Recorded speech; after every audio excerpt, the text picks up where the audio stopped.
আজকে একটি খুব ভালো জুতির সম্পর্কে আলোচনা করব। শুক্র এবং শনির জুতি। এই জুতিটা এই বছরের শেষ সময়ে 28শে ডিসেম্বর শুক্রদেব যে রাশি পরিবর্তন করবে, শনির সাধারণ রাশি মকর রাশিতে অবস্থান করছিল, সেই মকর রাশিকে ছেড়ে এবার প্রবেশ করবে কুম্ভ রাশিতে। আর কুম্ভ রাশি হচ্ছে শনিদেবের মূল ত্রিকোণ রাশি, আর শনি এইখানটাতে মার্গী অবস্থায় অবস্থান করছে দেবগুরু বৃহস্পতির নক্ষত্র পূর্বা ভাদ্রপদে। তো শুক্রদেবের এই পরিবর্তনে শুক্র আর শনির জুতি তৈরি হচ্ছে। তো এই জুতির কি প্রভাব পড়বে ধনু রাশির উপর, আজকে এই বিষয়ে বিশেষভাবে আলোচনা করব। শনি হচ্ছে কর্মের কারক, কর্মের অধিপতি, ন্যায় বিচারক। আর শুক্র হচ্ছে কি প্রতিভার কারক, আকর্ষণের কারক, ঐশ্বর্যের কারক এবং ধনসম্পত্তির কারক। শনি হচ্ছে কি ধীর গতিতে চলা গ্রহ। অন্যান্য গ্রহ একটি রাশিতে খুব চটজলদি সময় নেয়, কিন্তু শনি একটি রাশিতে 2.5 বছর পর্যন্ত সময় নেয়। তো শনি এই ধীর গতিতে চলে এবং যে ফলটা দেয় সেটা কিন্তু স্থায়িত্ব থাকে। আর শুক্রের সাথে শনির সম্পর্ক হচ্ছে পরম মিত্রতা। অর্থাৎ এই যে জুতিটা তৈরি হচ্ছে, এই জুতির প্রভাবে আর্থিক এবং সামাজিক দিকে যে একটা সফলতা, এটা কিন্তু পাওয়া যাবে। আর যে সফলতাটা পাওয়া যাবে এটা কিন্তু যথেষ্ট মূল্যবান হবে। যার জন্য শনি আর শুক্রের জুতি, এই জুতি ভালো প্রভাব দেয়। যাদের জন্ম কুষ্টিতে এই জুতি থাকে, বিশেষ প্রভাব দেয় এই জুতির। আর এই জুতির প্রভাবে যে যত বেশি কর্ম করবে সে তত বেশি লাভ করতে পারবে। এটাই হচ্ছে সবথেকে ভালো গুণ এই জুতির। তবে একটাই কন্ডিশন, কর্ম করতে হবে। কর্ম করলেই সুখ লাভ। যে কাজ কোনো ব্যক্তি 100 টাকা ইনকাম করবে কোনো একটা কাজ করে, এই জুতিওয়ালা যদি লোক বা ব্যক্তি ওই কাজটাই করে, তার থেকে বেশি ইনকাম করবে। এতটা প্রভাবশালী হয় শুক্র আর শনির জুতি। তো যাই হোক, আজকের এই আলোচনাটি প্রচণ্ড ইন্টারেস্টিং হতে যাচ্ছে। শুক্র শনির জুতি 28শে ডিসেম্বর হতে যাচ্ছে এই জুতি, এবং জানুয়ারির 28 তারিখ পর্যন্ত থাকবে। তো এর কি প্রভাব পড়বে এই ধনু রাশির উপর, এই বিষয়ে বিশেষ আলোচনা করব। তবে আলোচনাটি শুরু করার আগে আমাদের এই অ্যাস্ট্রো এস এম বাংলা চ্যানেলের মাধ্যমে সমস্ত দর্শক বন্ধুদের জানাচ্ছি নমস্কার, এবং যারা প্রথম আমাদের চ্যানেলে ভিডিও দেখছেন তাদের কাছেও বিশেষ অনুরোধ করব, এবং যারা এখনও পর্যন্ত সাবস্ক্রাইব করেননি তাদের কাছেও বিশেষ অনুরোধ করব চ্যানেলটি সাবস্ক্রাইব করার জন্য। আর যদি অনুষ্ঠানটি ভালো লাগে তাহলে লাইক করবেন, শেয়ার করবেন, কমেন্ট করবেন। তবে আমি আমার দর্শক বন্ধুদের কোনো রকম বিভ্রান্তের মধ্যে রাখতে চাই না। এটা গ্রহদের গোচরের ফল প্রকাশ করছি, এটা কারো কুষ্টি ধরে আলোচনা নয় যে কারোর সাথে মিলে যাবে। তবে আমার বিশ্বাস এখান থেকে ধনুরাশি কিছুটা হলেও উপকৃত হবে। 28শে ডিসেম্বর শুক্র রাশি পরিবর্তন করছে আর শনির সাথে জুতি। আর সবথেকে ভালো সময়ে এই দিকে একটা উঠে আসছে যে শনিও কিন্তু আবার নক্ষত্র পরিবর্তন করছে। 27শে ডিসেম্বর প্রবেশ করবে দেবগুরু বৃহস্পতির নক্ষত্র পূর্বা ভাদ্রপদে। আর পূর্বা ভাদ্রপদ নক্ষত্র নিয়ে আমি এর আগের ভিডিওতে অনেক কথা আলোচনা করেছি যে দেবগুরু বৃহস্পতির নক্ষত্র খুব ভাগ্যবান নক্ষত্র, মূল্যবান নক্ষত্র। এই নক্ষত্রে জাতক জাতিকারা খুবই ভাগ্যবান হয়, একটা ঈশ্বরীয় শক্তি কাজ করে, সজ্জন ব্যক্তি হয়, যে গৃহে প্রবেশ করে সেই গৃহের উন্নতি ঘটায়। তো শনিদেবের এই নক্ষত্র অবস্থান, তাহলে কি হচ্ছে যে দেবগুরু বৃহস্পতির যে নৈতিক উদারতা, যে মায়া মমতা, ঈশ্বরের প্রতি যে অটুট বিশ্বাস, আধ্যাত্মিকতার উপর যে রুচি, এ সমস্ত কিছু এ সময় কিন্তু বৃদ্ধি পাবে, এবং একটা ঈশ্বরীয় শক্তি কাজ করবে কর্মক্ষেত্রে, তার সাথে ভাগ্যের সঙ্গটাও পাবে। এই নক্ষত্রের জাতক জাতিকারা যেরকম দূরদর্শিতা হয়, একটা আদর্শবাদী চিন্তা থাকে, তার সাথে থাকে গভীর জ্ঞান, এগুলো কিন্তু লক্ষ্য করা যায় এই পূর্বা ভাদ্রপদ নক্ষত্রে যাদের জন্ম। আর শনি হচ্ছে কি কর্মের দেবতা, তাহলে কর্মক্ষেত্রে একটা আদর্শবাদী চিন্তা উঠে আসবে, তার সাথে গভীর জ্ঞান কাজ করবে, একটা দূরদর্শিতা থাকবে, তার সাথে একটা নৈতিক চিন্তাভাবনা থাকবে যে কীভাবে নিজের কর্মটাকে এগিয়ে নিয়ে যাব। আর তার সাথে পাবে কি ঈশ্বরীয় শক্তি এবং ভাগ্যের সহায়তা। তো শনি এমন একটি গ্রহ, তো যে ঘরে শনি অবস্থান করবে সেই ঘরের কিন্তু কর্মক্ষমতা বাড়িয়ে দেবে। যেমন যদি ব্যয়ের ঘরে অবস্থান করে তো ব্যয় বৃদ্ধি করাতে থাকবে, ব্যয় কীভাবে বৃদ্ধি করাবে তারই করবে। এবার শনি কী হয়েছে, তো শনি অবস্থান করছে কোথায়, তৃতীয় ঘর, যোগাযোগ। তো যোগাযোগটাকে কীভাবে ঠিক করবো, তো ওইদিকে কর্মটাকে ব্যয় করবে। আর তৃতীয় ঘরে শনি কারক, পুরুষার্থ পরাক্রমের ঘর। তাহলে শনিদেবের এই নক্ষত্র অবস্থান আর্থিক দিক এবং সামাজিক দিক যথেষ্ট উন্নতি হবে, এবং বর্তমান পরিস্থিতিকে যথেষ্ট ভালোর দিকে নিয়ে যাওয়ার লক্ষ্য থাকবে, এবং তার সাথে ঈশ্বরীয় শক্তি কাজ করবে। তো পূর্বা ভাদ্রপদ নক্ষত্রে শনি অবস্থান করছে দেবগুরু বৃহস্পতির নক্ষত্রে। এই নক্ষত্রে 27 ডিসেম্বর থেকে একদম এপ্রিল মাসের 28 তারিখ 2025 সাল পর্যন্ত থাকবে। আর মাঝখানে 29শে মার্চ আবার রাশি পরিবর্তন করে শনির মুভমেন্টটা সম্পূর্ণ মানে অন্যরকম হয়ে গেছে। এখন একদম মার্গী হয়ে গেছে শনির সামনের দিকে মুভমেন্ট। ধনুরাশির ক্ষেত্রে শনি হচ্ছে কি ধনসম্পত্তির ঘরের অধিপতি, যেটা হচ্ছে দ্বিতীয় ঘর, এবং তৃতীয় ঘর হচ্ছে পুরুষার্থ পরাক্রম ঘরের অধিপতি। এবং পুরুষার্থ পরাক্রমের ঘরে বসেছে, আবার এই ঘর থেকে যোগাযোগ জিনিসটাকেও দেখা হয়। আবার শনি এতদিন বক্রি অবস্থায় ছিল, 15 নভেম্বর শনি মার্গী হয়েছে, শতবিশা নক্ষত্রেই রয়েছে, কিন্তু 27 ডিসেম্বর শনি এই শতবিশা নক্ষত্র থেকে বেরিয়ে প্রবেশ করছে দেবগুরু বৃহস্পতির নক্ষত্র পূর্বা ভাদ্রপদে। আর দেবগুরু বৃহস্পতি অবস্থান করছে ষষ্ঠ ঘরে। তাহলে কি হচ্ছে যে শনির মুভমেন্টটা সম্পূর্ণভাবে এবার চেঞ্জ হয়ে গেছে। মার্গী হয়েছিল 15 নভেম্বর, তখন ছিল শতবিশাতে, তার রেজাল্টটা অন্যরকম ছিল। এবার শনি চলে এসছে কোথায়? শনি চলে এসছে পূর্বা ভাদ্রপদ নক্ষত্রে, তাহলে তার রেজাল্টটা সম্পূর্ণ হবে। এবার এটা দেবগুরু বৃহস্পতির নক্ষত্র। আবার শুক্র এবার রাশি পরিবর্তন করছে 28 ডিসেম্বর, এই কুম্ভ রাশিতে অবস্থান করবে, এই পুরুষার্থ পরাক্রমের ঘরে, এবং শনির সাথে জুতি তৈরি করবে। তো শুক্র কি? শুক্র হচ্ছে ধনুরাশির ক্ষেত্রে ষষ্ঠ ঘরের অধিপতি, যেটা হচ্ছে বৃষ রাশি, এবং একাদশ ঘর যেটা লাভের ঘর, যেটা হচ্ছে তুলা রাশি। তো এই দুটি ঘরের অধিপতিও শনির সাথে তৃতীয় ঘরে অবস্থান করছে। আবার দেবগুরু বৃহস্পতি এই শুক্রের রাশি বৃষ রাশিতে অবস্থান করছে, এবং দেবগুরু বৃহস্পতিরও নক্ষত্র পরিবর্তন হয়েছে মাঝখানে। দেবগুরু বৃহস্পতি এখন বক্রি অবস্থায় রোহিণী নক্ষত্রে রয়েছে। তো রোহিণী নক্ষত্রের অধিপতিকে চন্দ্র। শনি বৃহস্পতির নক্ষত্রে অবস্থান করছে 27 ডিসেম্বর থেকে 28 এপ্রিল 2025 সাল পর্যন্ত থাকবে। অপরদিকে শুক্রদেব গোচর করছে 28 ডিসেম্বর থেকে জানুয়ারির 28 তারিখ পর্যন্ত থাকবে।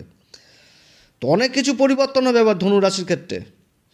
শনি হচ্ছে কর্মের কারক, আর দেবগুরু বৃহস্পতি কিসের কারক? ধর্মের কারক, আধ্যাত্মিকতার কারক, শিক্ষার কারক, সন্তানের কারক, আদর্শবাদী চিন্তার কারক, দার্শনিক চিন্তা, সঠিক দিক নির্দেশ, সঠিক পথে যাওয়া, জ্ঞানের ভাণ্ডার। কারণ দেবগুরু বৃহস্পতিই তো অন্ধকার থেকে আলোর পথে নিয়ে আসে। কে? গুরুই তো নিয়ে আসে। গুরুর আশীর্বাদেই তো অন্ধকার থেকে আলোর পথে আসে। তাহলে এই যে একটা জ্ঞান, এই যে একটা সঠিক দিক, সঠিক পথে যে যাওয়ার পথ, এটা কিন্তু শনির মধ্যে চলে আসবে। তাহলে শনি কোথায় অবস্থান করছে? তৃতীয় ঘরে, পুরুষার্থ পরাক্রম আর যোগাযোগের ঘরে। তাহলে কি হচ্ছে? শনির মধ্যে চলে আসবে কি আদর্শবাদী চিন্তা চলে আসবে, একটা দার্শনিক চিন্তা চলে আসবে, যে সঠিক পথে যেতে হবে, কোন পথে যেতে মানে গেলে কোন জিনিসটা উঠে আসবে এবং কিভাবে লাভটাকে নিয়ে আসতে হবে। কারণ একাদশ ঘরের অধিপতি শুক্রও তো অবস্থান করবে কি না।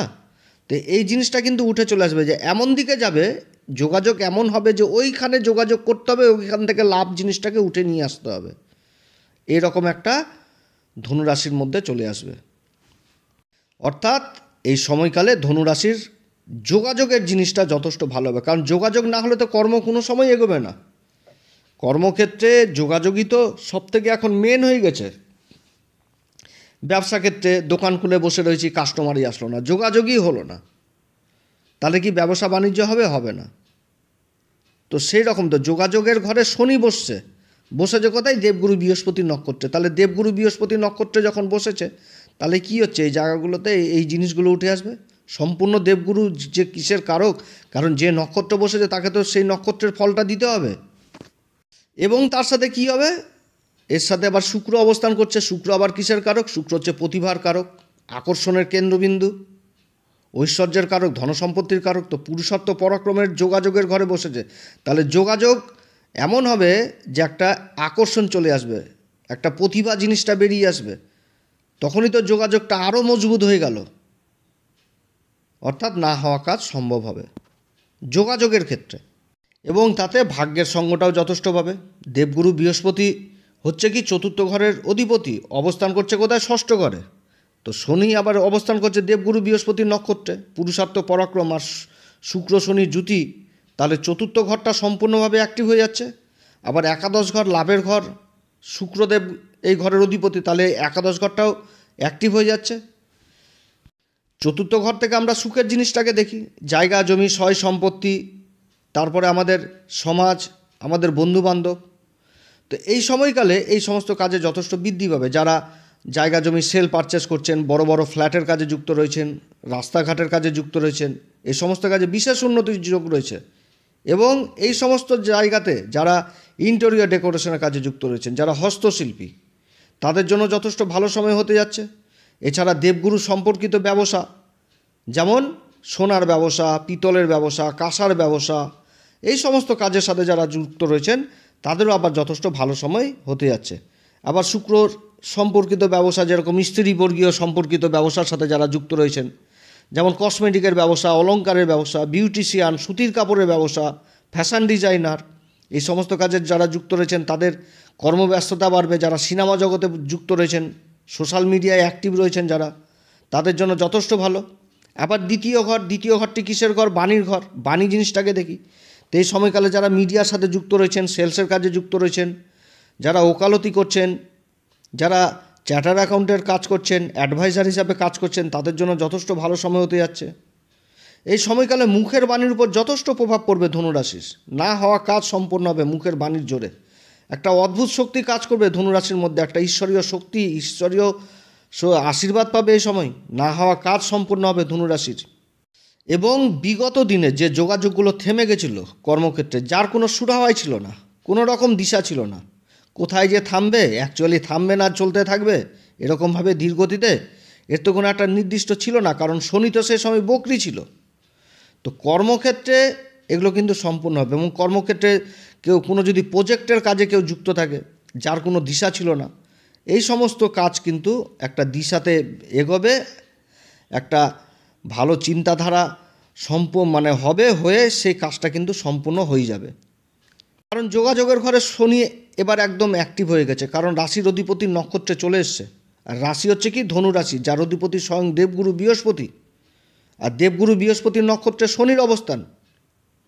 কালপুরুষ চক্রে ধনু রাশি, তারপরে পরে মকর রাশি, তারপরে পরে কুম্ভ রাশি, তারপরে পরে হচ্ছে মীন রাশি। অর্থাৎ ধর্ম, কর্ম, লাভ, মোক্ষ। দেবগুরু বৃহস্পতি কিন্তু শনিকে আবদ্ধ করে রেখেছে, কারণ গুরুর আশীর্বাদই কিন্তু অন্ধকার থেকে আলোর পথে নিয়ে যায়। আর শনি যথেষ্ট রেসপেক্ট করে সবাই, গুরুকে তো সবাই রেসপেক্ট করে, কিন্তু শনি হচ্ছে কি? শনি তো ন্যায়ের দেবতা, ওকে তো ধর্ম নিয়ে আসতে হবেই মাঝখানে, যার জন্য ধর্ম দ্বারা আবদ্ধ থাকে শনি। অর্থাৎ পূর্বা ভাদ্রপদ নক্ষত্রে যে অবস্থান শনির, এটা কিন্তু যথেষ্ট ভালো অবস্থান। এবং শনির সাথে যে শুক্রের জুতি তৈরি হয়েছে, তার মিলিত দৃষ্টি, এই যে সপ্তম দৃষ্টিটা পড়ছে ভাগ্যের ঘরে, এবং দেবগুরু বৃহস্পতি এই যে ষষ্ঠ ঘরে আবার অবস্থান করছে, তার পঞ্চম দৃষ্টি পড়ছে আবার কর্মের ঘরে। অর্থাৎ এই যে যোগাযোগের ঘর, পুরুষার্থর ঘরে এই যে জুতির প্রভাব, যারা সেলসের কাজে, মিডিয়ার কাজে যুক্ত রয়েছেন, তাদের জন্য যথেষ্ট ভালো সময়। কিংবা এই সমস্ত কাজের জন্য যারা চেষ্টা করছেন, তাদের কর্মলাভের প্রবল সম্ভাবনা থাকছে। এবং যারা কাজ করছেন তাদের প্রমোশনের যোগ রয়েছে এই সময়। আবার কর্মসূত্রে যাত্রাও হবে। তার মধ্যে এই যে নবম ঘরে দৃষ্টি পড়ছে, নবম ঘর থেকে আমরা কি দেখি? নবম ঘর থেকে হায়ার এডুকেশন জিনিসটাকে দেখি, উচ্চশিক্ষা জিনিসটাকে দেখি। তাহলে এই যে শনির অবস্থান আর এই যে শুক্রের অবস্থান, আর দেবগুরু বৃহস্পতি হচ্ছে শিক্ষার কারক। অর্থাৎ এই সময়কালে যাদের বহুদিনের ইচ্ছা যে বাইরে থেকে পড়াশোনা করবে, ভালো কলেজে অ্যাডমিশন নেবে, তো এই সমস্ত ছাত্রছাত্রীদের এবার স্বপ্ন পূরণ হতে যাচ্ছে। তার সাথে নবম ঘর থেকে আমরা দূরযাত্রা জিনিসটাকে বুঝাই। যারা ট্যুর অ্যান্ড ট্রাভেলিংয়ের কাজে যুক্ত রয়েছেন, তাদের জন্য যথেষ্ট ভালো সময় এই ধনুরাশির জাতক জাতিকাদের। আবার এই সময় ধনুরাশির জাতক জাতিকাদের তীর্থস্থান ভ্রমণ হবে। যারা ঈশ্বরের সাথে ঈশ্বর প্রেমে ভক্ত, যারা আধ্যাত্মিকের সাথে যুক্ত রয়েছেন, তাদের তীর্থস্থান ভ্রমণ হবে এই সমস্ত। আবার যারা কর্মসূত্রে বিদেশে যাওয়ার চেষ্টা করছেন, যারা ইম্পোর্ট এক্সপোর্টের কাজে যুক্ত রয়েছেন, ইন্টারন্যাশনাল কাজ করছেন, তাদের জন্য যথেষ্ট ভালো সময়। কর্মসূত্রে তাদের বিদেশ যাত্রা হওয়ার সম্ভাবনা থাকছে। মোট কথা, বিদেশে যাওয়ার যত রকম সমস্যা রয়েছে, সে সমস্যার কিন্তু সমাধান এ সময় হবে। আর্থিক দিক যথেষ্ট উন্নতি হবে, রোজগারের আয় ইনকাম যথেষ্ট বৃদ্ধি পাবে, ছোট ভাই বোনদের কর্মে যথেষ্ট উন্নতি রয়েছে। এবং কর্মক্ষেত্রে এমন কিছু কিছু যোগাযোগ হবে, কিছু কিছু মালের এমন এরকম অর্ডার পাবে যেটা কল্পনার বাইরে হবে। এই ধনুরাশির এত সুন্দর যোগ তৈরি হয়েছে ধনুরাশির ক্ষেত্রে। এই সময়কালে পিতামাতাদেরও সন্তানের প্রতি দুশ্চিন্তা কম হবে, এবং সন্তান যে কর্মে যুক্ত থাকবে সেই কর্মে উন্নতির যোগ রয়েছে। অর্থাৎ এই যে শনি আর শুক্রের যে জুতিটা তৈরি হচ্ছে যোগাযোগের ঘরে, যোগাযোগের দিক যথেষ্ট ভালো হতে যাচ্ছে এই ধনুরাশির, যেটা বিগত দিনে ছিল না। যেটা শনি যে সময় বকরি ছিল, এবং বিগত দিনে গ্রহের অবস্থান যথেষ্ট ভালো ছিল না। তো সেই সময়গুলো আস্তে আস্তে সময়ের পরিবর্তনের সাথে সাথে গ্রহের অবস্থান পরিবর্তন হচ্ছে এবং শনির এই তৃতীয় ঘরে, যোগাযোগের ঘরে দেবগুরু বৃহস্পতির নক্ষত্রে অবস্থান যথেষ্ট ভালো হতে যাচ্ছে। এই সময়কালে ধনুরাশি কোন উপাচার করবে? যেহেতু রাশির অধিপতি ষষ্ঠ ঘরে অবস্থান করছে, তো দেবগুরু বৃহস্পতির বলে যথেষ্ট বৃদ্ধি দিতে হবে। যারা গুরুর দীক্ষা নেননি তারা গুরুর দীক্ষা নেবেন, যারা গুরু দীক্ষা নিয়েছেন তারা গুরুর সান্নিধ্যে থাকবেন, মন্দিরে পূজারীদের দান দক্ষিণা দিবেন। এছাড়া আশেপাশের যদি কোনো মন্দির থাকে সেই মন্দিরের দায়িত্ব নেবেন, মন্দির ঝাড়াঝুড়ি, তারপরে পয় পরিষ্কার, এগুলো করলে কিন্তু গুরুর বলে যথেষ্ট বৃদ্ধি পায়।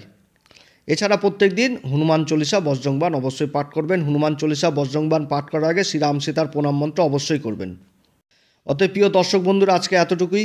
যদি আমার এই পরামর্শ সত্যিই আপনাদের কাছে ভালো লাগে তাহলে আমাদের এই অ্যাস্ট্রো এস এম বাংলা চ্যানেলকে অবশ্যই সাবস্ক্রাইব করবেন। আর আমি তো বললাম এই শুক্র শনির জুতি নিয়ে, দেখা হলো যে শুক্র শনি অবস্থানই খারাপ রয়েছে অনেকেরই কুষ্টিতে, সবার সাথে তো মিলবে না। তো যাদের মিলবে না তাদের কাছে বিশেষভাবে অনুরোধ করব, আপনাদের কুষ্টিতে গ্রহের অবস্থান খারাপ রয়েছে, আপনারা এই নতুন বছর পড়ছে, অতএব ভালো কোনো জ্যোতিষীর পরামর্শ নেবেন, ভালো জ্যোতিষীর কাছে যাবেন, ভালো জ্যোতিষীর পরামর্শ নেবেন যেখানটাতে সমাধান হয়। আমাদের হোয়াটসঅ্যাপ নাম্বার দেওয়া রয়েছে, এখানটাতে মেসেজ মাধ্যমে যোগাযোগ করতে পারেন, তবে আমাদের শুল্ক লাগু থাকবে। আর আমাদের সাথেই যে যোগাযোগ করতে হবে এরকম কোনো ব্যাপার নাই, যেখানে ভালো পাবেন সেখানটাতে যোগাযোগ করবেন। তো যাই হোক, অনেক কথা আলোচনা করলাম। নতুন যারা দেখছেন আমাদের ভিডিও তাদের কাছে বিশেষ অনুরোধ করব আমাদের এই চ্যানেলটি সাবস্ক্রাইব করার জন্য। আপনারা সবাই ভালো থাকেন, নতুন বছরের অগ্রিম শুভেচ্ছা জানাচ্ছি। ঈশ্বর আপনাদের সবার মঙ্গল করুক, আপনার ফ্যামিলির প্রত্যেকটা সদস্যের উপর যেন ঈশ্বরের কৃপা বর্ষায়। আর কি, এরপরে আবার আসবে একটি নতুন পর্ব নিয়ে। নমস্কার, ধন্যবাদ।